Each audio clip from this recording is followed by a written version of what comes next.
اللہ نے دنیا کی عورت کو بنایا مٹی سے اور جنت کی عورت کو بنایا مشک اور زعفران سے۔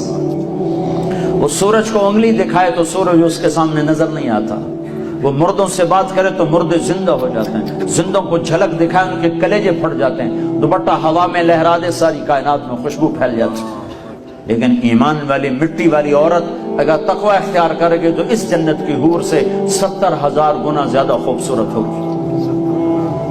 اللہ نے عورتوں کے حقوق رکھے ہیں، یہ ماں کی شکل میں ہو تو میرے نبی کا فرمان ہے کاش میری ماں زندہ ہوتی اور میں عشاء کی نماز کے مصلی پر ہوتا اور میں سورۃ فاتحہ شروع کر چکا ہوتا اور ادھر سے میری ماں مجھے کہتی بیٹا محمد، تو میں اس کی خاطر نماز توڑ دیتا تو میں کہتا جی اماں جان، ماں کا حق بتایا۔ اسلام نے تو عورت کو عزت بخشی، عورتوں کا مجمع ان کی نسبت سے تھوڑی بات کر رہا ہوں، اسلام نے تو عورت کو عزت بخشی، مغرب نے تو عزت نہیں بخشی، مغرب نے تو عورت کو پاؤں کا جوتا بنا دیا، ٹیشو پیپر بنا دیا ہے۔ اسلام نے عزت بخشی۔ اس کا پہلا روپ بیٹی ہے، یہ بیٹی کے روپ میں آئے، اور اس سے پہلے چلے جاؤ، اللہ نے آدم علیہ السلام کو بنایا مٹی اکٹھی کرو، مٹی اکٹھی ہو پانی ڈالو، ڈال گئے، گوندھ گئے، چھوڑ دیا، وہ کالی ہو گئی، بلبلے چھوڑنے لگی، پتلا بناؤ، کیسے بنائے؟ ایسے بناؤ، بنا دیا، چھوڑ دو، ننگا پتلا آدم کا 40 سال پڑا رہا، ہوائیں چلتی رہیں، دھوپ پڑتی رہی، خشک ہو گیا، روح ڈالی، کپڑے پہنائے، جنت میں ڈال دیا۔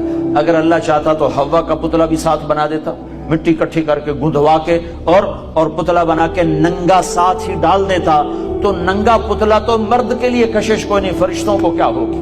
اور بے پردگی تھی کوئی نہیں کہ تھا ہی کوئی نہیں، بے پردگی کس سے تھی؟ تھا ہی کوئی نہیں، تو دونوں پتلے ساتھ ساتھ بنتے، آدم کا بھی حوا کا بھی، دونوں ننگے ہوتے، پھر دونوں میں روح ڈالتا، پھر دونوں کو کپڑے پہناتا، پھر دونوں کو جنت میں ڈالتا۔ نا ایک تو انتظار کروایا، انتظار کروا کے چیز عطا فرمائی اللہ نے کہ بڑی چیز کو ایویں نہیں دیا جاتا، کچھ تھوڑا سا مشقت میں ڈال کے دیا جاتا ہے۔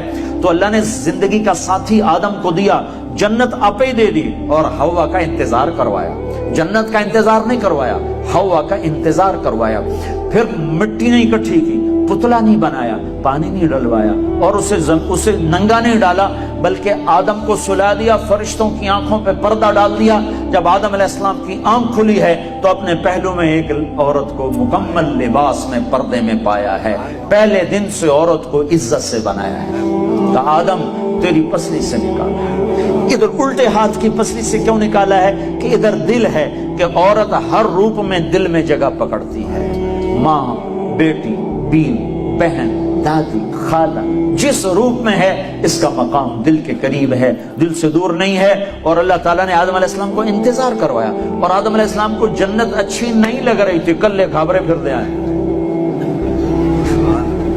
حوا ویکھی تو خوش ہوئے، کہنے کہ یا اللہ کون تیری بیوی؟ آدم علیہ السلام کال کی تھی کون ہے؟ تو اللہ تعالیٰ نے کہا مہر تو ادا کر، مہر تو ادا کر۔ کہنے کہ کیا مہر ہے؟ کہا میرے آخری نبی پر ایک درود پڑھ دے، یہ مہر ہے، یہ مہر ہے اس کا۔